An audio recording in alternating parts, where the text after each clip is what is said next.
मैं आज आप लोगों को बताऊंगी कि जब आप यूपीएससी का प्रिपरेशन करना चाह रहे हैं तो प्रारंभ कैसे करें। जय श्री कृष्णा, स्वागत है आपका हमारे चैनल पुष्पलता व्लॉग्स पे। और मैं पुष्पलता आप लोगों के सामने फिर से आ चुकी हूँ एक नए व्लॉग लेकर, एक नए जज्बे के साथ। और आज की सुबह देखिए, उधर मेरी बकरी है, इधर मीठू है, उधर मम्मी जा रहे हैं, पता नहीं कहाँ जा रहे हैं मम्मी। इधर मीठू, आजा मीठू, तुमसे आज हम बात करते हैं। चलो आजा। पक गया अर्चना, अब जल्दी रेडी हो या स्कूल लेट होगा आपका। देखिए अर्चना मकई लेके आए, पक लेते हैं। देखिए कितना गंदा हो गया आपका शर्टवा, टी शर्टवा। कुछ दूसरा कुछ में लेके आते फिर धोना पड़ेगा।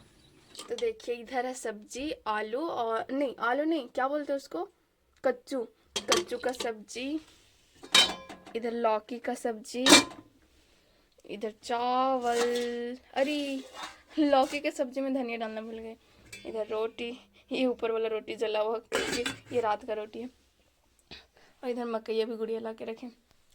तो चलिए आज का व्लॉग मैं यहाँ स्टार्ट करती हूँ और आज हमारे व्लॉग में बने रहें, क्योंकि आज मैं आप लोगों को बताने वाली हूँ कि बिगनर यूपीएससी का किस तरीके से यूपीएससी प्रिपरेशन में उतरना चाहते हो तो कैसे स्टार्ट करें, उनके लिए सिलेबस कितना ज़्यादा महत्वपूर्ण हो जाता है। तो आज मैं आप लोगों को बताने वाली हूँ कि बिगनर यूपीएससी का प्रिपरेशन। क्या जी मम्मी, ठीक। तो आज मैं आप लोगों को बताऊंगी कि आप यूपीएससी का प्रिपरेशन करना चाह रहे हैं तो शुरुआत कैसे करें। तो प्लीज़ आप हमारे व्लॉग में पूरा बने रहें, आप लोगों को मिलेगी एक इंटरेस्टिंग जानकारी। सो फाइनली मैं टेबल पे आ चुकी हूँ और ये है मेरा सेकेंड सेशन। फर्स्ट सेशन मैं कंप्लीट कर चुकी हूँ और फर्स्ट सेशन में मैं 3 hours 57 minutes में स्टडी कंप्लीट की थी। और अभी मैं एकदम जस्ट आई और लेक्चर हिंदी ऑप्शनल का निकाली। सोची चलो स्टडी कंप्लीट कर लेती हूँ, बट मेरे को अचानक से याद आया कि आज मेरे को मैं आप लोगों को बोल रही हूँ कि how to start beginner UPSC preparation. तो सोची चलो इसी टॉपिक को सबसे पहले मैं आप लोगों को क्लियर कर लेती हूँ। तो चलिए मैं आप लोगों को 4 स्टेप बताने वाली हूँ कि आप यदि बिगनर हैं और आप में ये दुविधा उत्पन्न हो रही है कि मेरे को तो यूपीएससी करना है बट मैं प्रारंभ कैसे करूँ। ये हर इंसान में प्रॉब्लम होता है जब वो यूपीएससी का प्रिपरेशन करना चाहता है। तो मैं आज आप लोगों को बताऊंगी कि जब आप यूपीएससी का प्रिपरेशन करना चाह रहे हैं तो प्रारंभ कैसे करें। तो चलिए देखते हैं। तो आप देख सकते हैं ये है मेरा कि how to start beginner UPSC preparation. तो इसमें से मैं 4 टॉपिक मतलब 4 स्टेप बताई हूँ कि हमें क्या क्या करना है। तो पहला स्टेप में देख सकते हैं कि पहला स्टेप में मैं बताई हूँ कि understand the exam pattern and syllabus. क्योंकि बहुत सारे मतलब ऐसे लोग होते हैं जो यूपीएससी की प्रिपरेशन करते हैं लेकिन ना ही वो सिलेबस को अच्छी से समझते हैं, ना ही एग्ज़ाम पैटर्न को समझते हैं। तो यदि आप अगर सिलेबस को अच्छे से नहीं समझे हो, एग्ज़ाम पैटर्न को अच्छे से नहीं समझे हो, तो आप में ये प्रॉब्लम होगी कि आप तो मतलब पढ़ते जा रहे हैं लेकिन सिलेबस में क्या क्या इम्पोर्टेंट है, की पॉइंट क्या है, वो कवर होगा ही नहीं। इसी वजह से सबसे पहले आप सिलेबस को समझिए। अब दूसरा आता है एग्ज़ाम पैटर्न। एग्ज़ाम पैटर्न की बात करें तो बहुत सारे लोगों में ये दुविधा होती है एग्ज़ाम पैटर्न कैसा है, प्री है क्या, मेंस है क्या, इंटरव्यू है क्या। या फिर बहुत लोगों को ये लगता है कि प्री अगर एक बार निकल गया, मेंस नहीं निकला तो क्या फिर से मेरे को प्री देना होगा या फिर मेंस से दे सकती हूँ। तो ये सारी दुविधाएं होती है। तो सबसे पहले सिलेबस को अच्छे से समझे, एग्ज़ाम पैटर्न को अच्छे से समझे। अब दूसरी बात है रीड एनसीईआरटी। क्योंकि एनसीईआरटी हमारे लिए यूपीएससी के लिए बहुत ज़्यादा इम्पॉर्टेंट हो जाता है। इसलिए बहुत ज़्यादा इम्पॉर्टेंट हो जाता है क्योंकि फर्स्ट ऑफ ऑल ये हमारा बेसिक मजबूत करता है। क्योंकि 6 क्लास के एनसीईआरटी को यदि आप पढ़िएगा, 6 क्लास के एनसीईआरटी से यदि आप पढ़ना प्रारंभ कीजिएगा तो 6 क्लास का बुक तो बच्चों के जैसे समझाया होगा। तो इससे क्या होगा ना, आप पहला का आपका रुचि डेवलप होगा। यूपीएससी एक ऐसा एग्जाम है जिसमें लॉन्ग टाइम तक स्टडी करना होता है। तो इससे क्या होगा कि पहला आपका रुचि डेवलप होगा। अब दूसरा क्या होगा, आपका बेसिक मजबूत होते जाएगा। क्योंकि आगे जाके आपको एडवांस में यही सबको पढ़ना होगा। जो 6, 7, 8, 9 का जो टॉपिक है वही आगे जाके एडवांस में हमें पढ़ने होते हैं। तो बेसिक मजबूत होने से जब आप एडवांस बुक को पढ़िएगा तो ऐसा लगेगा ये मैं तो पहले पढ़ चुका हूँ, इससे आपको समझने में आसानी होगी। अब मैं थर्ड की बात करती हूँ, टाइम मैनेजमेंट। बहुत सारे लोग एनसीईआरटी बुक को भी पढ़ना चाहते हैं, पैटर्नों को भी समझ लेते हैं। अब उनके पास तीसरा द्विधा आती है कि टाइम मैनेजमेंट नहीं हो रहा। तो बिगनर के लिए बहुत बड़ी ये समस्या होती है टाइम मैनेजमेंट। तो टाइम मैनेजमेंट के लिए आप बहुत सारे लोगों को मैं ये देखी हूँ कि वो क्या करते हैं कि जो भी टॉपर्स होते हैं वो टॉपर्स का वीडियो देखते हैं कि ये ऐसे टाइम मैनेजमेंट कर रहे थे तो मैं भी ऐसे ही टाइम मैनेजमेंट करूँगा या करूँगी। नहीं, आप अपने अनुकूल टाइम मैनेजमेंट कीजिए। बहुत सारे टॉपर्स ऐसे होते हैं जो दिन में पढ़ते हैं, बहुत सारे टॉपर्स ऐसे होते हैं जो रात में पढ़ते हैं। तो आप अपने अनुसार, अपने बॉडी के अनुसार, आपका बॉडी कब रिलैक्स चाहता है, कब आपका बॉडी फ्रेश होता है, उसके अनुसार पढ़िए। ऐसा नहीं है कि कोई ये बोल रहा है कि नहीं मैं सुबह में 3 बजे उठ के पढ़ रहा हूँ तो मेरे को 3 बजे ही उठ के पढ़ना, या फिर कोई बोल रहा है मैं रात को 2 बजे तक पढ़ता हूँ या पढ़ती हूँ तो मैं 2 बजे तक पढ़ूंगा या पढ़ूंगी। नहीं, टाइम मैनेजमेंट का मतलब है कि आप टाइम को अपने अनुसार बांट रहे हैं, समझ रहे हैं, और आप उस टाइम के अनुसार खुद को अनुकूल है उस टाइम में, ऐसा टाइम मैनेजमेंट करना है। और टाइम मैनेजमेंट का मतलब ये होता है कि कोई लगातार 2 घंटे पढ़े जा रहे हैं, 3 घंटे पढ़े जा रहे हैं, नहीं, बीच बीच में 5 मिनट 10 मिनट का ब्रेक लेना। अब मैं फोर्थ की बात करूंगी, रेगुलर प्रैक्टिस। क्योंकि यूपीएससी एक ऐसा जर्नी जो बहुत लंबा जर्नी है। बहुत सारे लोगों को 2 साल, बहुत सारे लोगों को 1 साल में हो जाता है, बहुत सारे लोगों को 2.5 साल, ऐसा लग ही जाता है। तो ये रेगुलर प्रैक्टिस करना होगा। क्योंकि देखिए, आप जब यूपीएससी का प्रिपरेशन करने को उतरिएगा ना तो आप बुक पढ़ते जाइएगा, और अगर उसका प्रैक्टिस नहीं कीजिएगा, रेगुलर प्रैक्टिस जिसको हम लोग रिवीजन बोलते हैं, वो नहीं कीजिएगा तो उसका कोई मतलब नहीं निकलेगा। आप एक चैप्टर आज कंप्लीट करते हैं तो उसका आज का आज ही रिवीजन कर लीजिए। अगर रिवीजन नहीं करते हैं, प्रैक्टिस नहीं करते हैं तो भूल जाइएगा। इसी वजह से रेगुलर प्रैक्टिस बहुत ज़्यादा ज़रूरी है। और एक मैं लिखना भूल गई, वो है एनसीईआरटी बुक को कैसे पढ़ना। क्योंकि देखिए, आप जब यूपीएससी का प्रिपरेशन में उतरते हैं उससे पहले क्या होता है कि हमारे पास बहुत सारे सब्जेक्ट होते हैं, बहुत सारे सब्जेक्ट हमें स्कूल कॉलेजेस में पढ़ने होते हैं। तो हम हर दिन क्या करते हैं स्कूल में, कॉलेज में, कि 1 घंटा ये सब्जेक्ट पढ़ लिए, ये घंटा, 1 घंटा ये, 1 घंटा वो।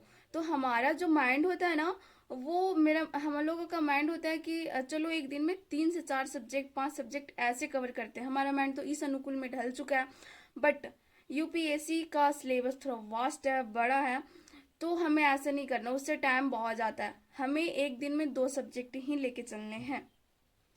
यदि आप 2 सब्जेक्ट से अधिक लेके चल रहे हैं तो देखिए, अगर बात की जाए सब्जेक्ट चेंज करने का, जैसे आप अभी एक बुक पढ़ रहे हैं तो उस बुक के अनुकूल तो आप ढल चुके हैं, आपका लय बन चुका है बोल सकते हैं, तो आप रेगुलर पढ़ते जाइएगा।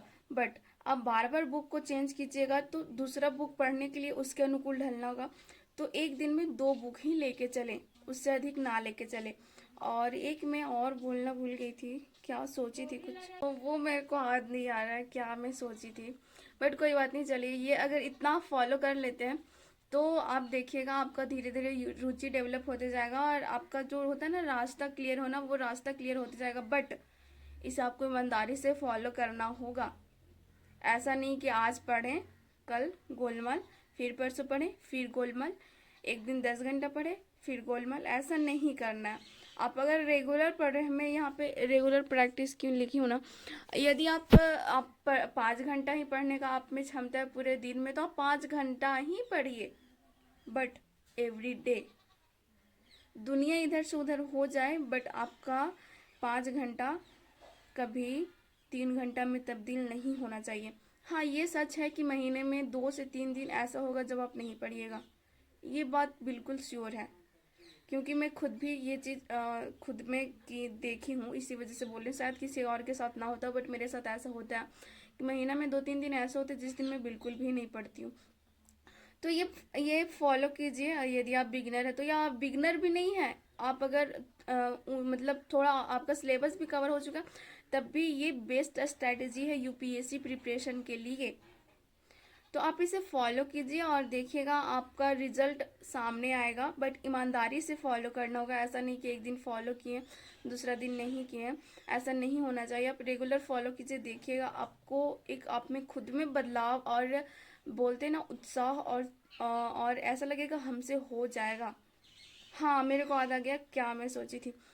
आप जब यूपीएससी का प्रिपरेशन करते हैं ना, तो जो मेन डेडिकेशन है, आप किस डेडिकेट से पढ़ रहे हैं, किस लिए पढ़ रहे हैं, क्यों बनना चाहते हैं, ये आपके दिमाग में वो गोल क्लियर होना चाहिए। क्योंकि आप अगर चाहिएगा ना कि यूपीएससी में हमेशा मोटिवेटेड होके पढ़ा जाए, इट्स नॉट पॉसिबल।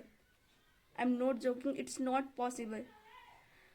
तो एक गोल को फिक्स कीजिए कि क्या है मेरा लक्ष्य, क्यों मैं बनना चाहती हूँ या चाहता हूँ।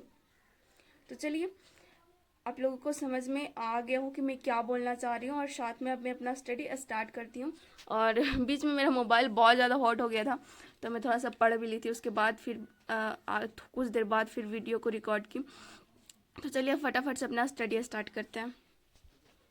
और आपको मेरा ये टिप्स कैसा लगा कमेंट करके ज़रूर बताइएगा। और चैनल पे नए होंगे तो चैनल को सब्सक्राइब कीजिएगा, वीडियो को लाइक कीजिएगा और अपने दोस्तों के साथ शेयर कीजिएगा। और साथ में यूपीएससी से रिलेटेड किसी भी टॉपिक पे आपको वीडियो चाहिए तो कमेंट करके आप ज़रूर बताइएगा। तो फाइनली यहाँ मेरा हिंदी ऑप्शनल का क्लास समाप्त हो चुका है, तो सोचिए चलो वीडियो को कंटिन्यू कर लेती हूँ। और मैं फिर हिस्ट्री का, मॉडर्न हिस्ट्री का लेक्चर निकाल चुकी थी, तो चलो वीडियो को थोड़ा कंटिन्यू कर लेते हैं। और अभी मैं पढ़ रही थी हिंदी ऑप्शनल में आलोचना का विकास, तो सोची चलो थोड़ा सा आप लोगों को बता भी देती हूँ कि आलोचना क्या है। तो मैं आपको नॉर्मल सी बात बताती हूँ कि आलोचना, ये जो लोचना है, आलोचना लोच धातु से उत्पन्न हुआ है, मतलब लोच शब्द से बना है। और लोच क्या है, लोच मतलब लोचन होता है, और लोचन क्या होता है, आप लोगों ने बहुत बार पर्यायवाची शब्द बचपन में पढ़ा होगा। तो लोचन का अर्थ आँख होता है। तो आलोचना का अर्थ ये होता है कि किसी भी विषय वस्तु को, चाहे वो कोई भी विषय वस्तु हो, उसके पक्ष विपक्ष, उसमें क्या सही है क्या गलत है, उसको बताना, लोगों के समक्ष प्रकट करना या फिर किताब वगैरह में लिखना आलोचना कहलाता है। मतलब कि किसी भी विषय वस्तु का बृहद जानकारी, उसमें कवि क्या सोचता था या फिर इतिहासकार क्या सोचते थे। अब मैं हिंदी की परिप्रेक्ष्य में बात कर रही हूँ, तो यहाँ पे मैं साहित्यकार की ही बात करूँगी। तो यहाँ पे आलोचक का मानना ये होता है कि यहाँ पे कवि या फिर कहानीकार, कथाकार, उपन्यासकार क्या सोचता है, उसका पक्ष विपक्ष में तर्क देते हैं, उसे ही आलोचना कहा जाता है। बहुत सारे लोगों को ऐसा लगता है कि आलोचना मतलब किसी का विरोध करना, नहीं। आलोचना का मतलब विरोध करना नहीं होता है, किसी भी विषय वस्तु का तर्क वितर्क करना, उसमें क्या सही है क्या गलत है ये समझना। तो फिलहाल तो अभी मेरा लगभग 6 घंटे का स्टडी कंप्लीट हुआ है, और सोची चलो अब थोड़ा बहुत मतलब टहल लेती हूँ छत पे, इधर शाम हो चुके हैं, क्योंकि लॉन्ग टाइम से स्टडी करती हूँ तो थोड़ा बहुत तो रेस्ट बनता है। 4 घंटा जिसमें होता है उसमें पढ़ने बैठी थी। देखिए इधर थोड़ा अंधेरा भी हो गया अभी, और मेरी बकरी चिल्ला रही है, इसको बांधना पड़ेगा।